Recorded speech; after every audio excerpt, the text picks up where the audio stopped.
Buenas noches. Esta es la página mesa y aquí les voy a hablar un poco sobre el canon, ¿no? El canon de la Biblia. ¿Qué constituye? ¿Qué significa? ¿Qué quiere decir? Canon es el requerimiento que se tiene para cumplir o cubrir un estándar. Ya, entonces es un canon que Dios exige, aunque no lo entiendan, pero, o sea, vamos a lo que es el canon para los seres humanos, ¿no es cierto? O sea, es un libro, la Biblia es un libro que no contiene errores, primero. Eso se ha determinado en Chicago en 1178, el Concilio de Infalibilidad. A cualquier área que la Biblia haga referencia, la Biblia no contiene error en ningún área, ¿ya? O sea, es sí o sí. Eso ha sido en Chicago ese año el concilio. Dos afirmaciones contrarias no se pueden sentar en el trono de la verdad, y esa es la Biblia, que siempre ayuda al hombre, ¿no? Para disfrutar de los placeres humanos y disfrutar del amor, la vida, el trabajo, la Biblia. O sea, son reglas que te ponen para que no te autodestruyas. Entonces, la evidencia está en sí misma, podría ser, es decirse que es intrínseca, ¿no? La evidencia, o sea, que ahí mismo va. Otra cosa, o sea, la Biblia es confiable por la unidad del tema. Arqueológica, correspondencia, verdad histórica, o sea, arqueológicamente correspondiente. Profecías cumplidas. Evidencias de la resurrección del Señor Jesucristo, históricas. Vidas cambiadas al encontrarse con la verdad de Cristo, ¿no? O sea, son hechos que nadie puede negar. Posteriormente, ¿no? Pruebas, dice, ¿no? O sea, la prueba de continuidad, escrita en 3 idiomas, 3 continentes, sin contradicciones, por más de 40 autores, en 1600 años, en distintos tiempos, conservando una unidad sin necesidad de compilación, de un compilador, ¿no ve? O de un antologista de compilación. Entonces, se ha hecho automáticamente. La supervivencia de la vida, ¿no? De la Biblia, ¿no? O sea, ya estamos en el año 2000 y pico y dense cuenta, o sea, la Biblia está vigente y es el bestseller, ¿para qué decir más? No, o sea, es su supervivencia. Proselitismo heroico, ustedes saben históricamente cuánta gente ha muerto por expresar que lo que dicen es verdad y que Dios es real, que no hay mentira y que la Biblia es cierto. O sea, la gente no muere así, los testigos rápido escapan cuando se les asusta. O sea, difícil que alguien dé su vida a menos que sea la verdad. Rara vez se animarían a morir por algo, solo lo harían por algo que es verdad, ¿ya? Prueba bibliográfica. Platón, o sea, dice 7 manuscritos y un original, ¿ya? Dice el año 1200. Tucídides, 8 manuscritos el año 1300. Heródoto, 8 manuscritos del año 1300. Aristóteles, 5 manuscritos del año 1400.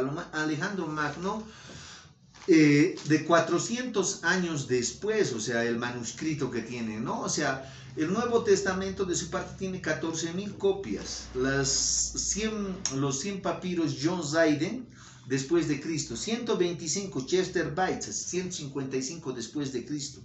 200 Bosnard, segundo después de Cristo. Naturaleza escatológica del cristianismo del primer siglo, ¿ya? Versus la rebeldía del hombre. O sea, la naturaleza escatológica del primer siglo, o sea, se encuentra en que el hombre no le interesaba pues escribir, porque pensaba que el Señor Jesús iba a llegar y ya no más. Entonces estaban a la espera, que iban a estar escribiendo nada, por eso han esperado casi 100 años, ¿ya? El hombre nunca podría, o sea, el hombre, ¿no? El virus de rebeldía tiene el hombre, o sea, dice, el hombre nunca podría ver a Dios si él no se le revela, o sea, gusamos de Jacob, dice, ¿no? O sea, somos nosotros, o sea, no podemos, o sea, él nos ama. Si Él no nos quisiese, nunca hubiesen sabido que Él existe. Si no quiere, no. Inclusive otros diciéndole no creen, ¿no ve? Historia, conocimiento del pasado basado en el testimonio, dice. Ya, conocimiento basado en el testimonio. Naturaleza escatológica del cristianismo del primer siglo. Bueno, como les iba diciendo, ¿no? Todos tienen una expectativa escatológica, o sea, no hayan mucho sentido a pensar en preservar, ¿no? Lo que ha pasado. Significado del pacto, o sea, un pacto entre dos partes que crea obligaciones y derechos. El pacto hitita.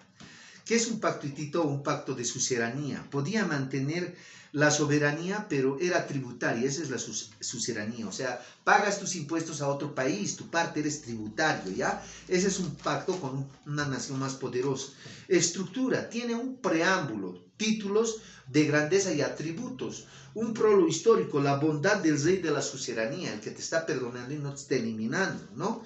3, la sanción como disciplina y el depósito de documentos, ¿no? Entonces, todo lo propio se ha llevado con la nación judía. Ese pacto es un pacto hitita de suzerainía, el que ha hecho el Señor. Vean Deuteronomios 28, 29, es un pacto de suzerainía y lo propio con el Señor Jesús. O sea, son pactos de suzerainía en los que estamos nosotros involucrados una vez que pactamos con Dios. O sea, no estamos jugando, Él es Dios.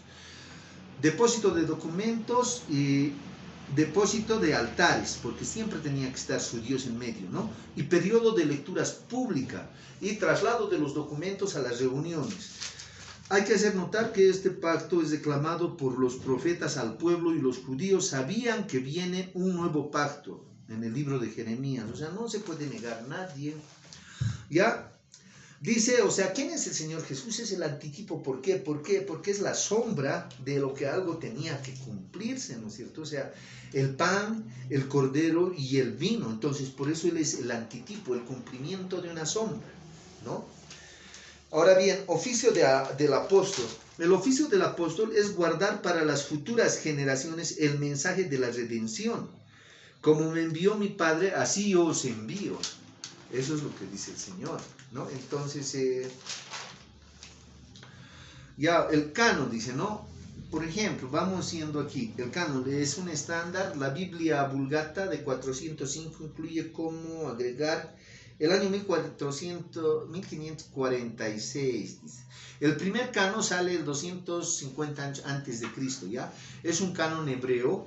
Y el Señor citaba los libros de ese canon, incluía otros, ¿no? Entonces, cuando Él ha hablado, entonces quiere decir que se respetaba ese canon, ¿no? Después, 350 años, ya, Anastasio toma una lista que contempla los 66 libros, 367 después de Cristo. La iglesia descubre el canon, no la crea. En 1546 se agregan libros deuterocanónicos, el año 1546. ¿Ya? El canon, el origen. El modelo clásico extrínseco del canon es un producto del IV siglo y no es un producto de la iglesia primitiva, ¿no? Por eso, o sea, el pensamiento escatológico, ¿no? La diferencia entre canon y escrituras. Y no había nada en el cristianismo que hubiera dado origen al canon. Los cristianos no sentían atracción por documentos escritos. Los autores del Nuevo Testamento no estaban conscientes de su propia autoridad e importancia. Los libros del Nuevo Testamento no se van conformando en este proceso primitivo. Entonces, origen del canon, ¿ya? No fue producto de una idea del primer siglo, sino una inscripción del IV siglo, pero ya le llamaban escrituras, ¿no? O sea, no importando qué se le diga, pero está conservando su texto. No había idea del canon, no les atraía mucho la lectura, no tenían conciencia de su propia autoridad. Por Irineo de León en el siglo II los elevó a rango de escrituras, siendo este el método extrínseco, o sea, lo eleva a rango de escrituras. Ese es el método de afuera, ¿no es cierto? Que se creó el canon para responder a la herejía del marcionismo o el hereje marzón, ¿no? Y modelo extrínseco expresa que el canon fue impuesto por intromisión política, ¿no? O sea, ese es el extrínseco, o sea, ya tienen que obedecer, ¿no? Modelo intrínseco. La parte del IV siglo para estudiar el primer siglo, anacrónico, siendo al final una resolución ontológica del canon como organización orgánica del canon. Ya, bueno, o sea, esto quiere decir que no se puede decir que los católicos o la iglesia ha habido un canon el cual es intrínseco, Dios ha hecho un seguimiento perfecto y está en las mismas escrituras y no hay ninguna otra forma de decir o negar, ¿no? Reconocimiento intrínseco, segunda de Pedro 3, 15, 16, ¿no? O Timoteo 5, 18. Eso es la importancia, o sea, Dios ha hecho el seguimiento a su trabajo. Ahora bien, si alguien no quiere, es un asunto muy propio, muy personal, ¿no? Pero yo les he mostrado acá todo lo que implica el canon que obedece la Biblia, los 66 libros, ¿no ve? Pero si quieren leer 77, ¿cuál sería el problema? Yo, por ejemplo, leo un libro más, o sea, el libro de Enoch, ¿cuál es el problema? O sea, la cosa es que no lean, ese es el otro.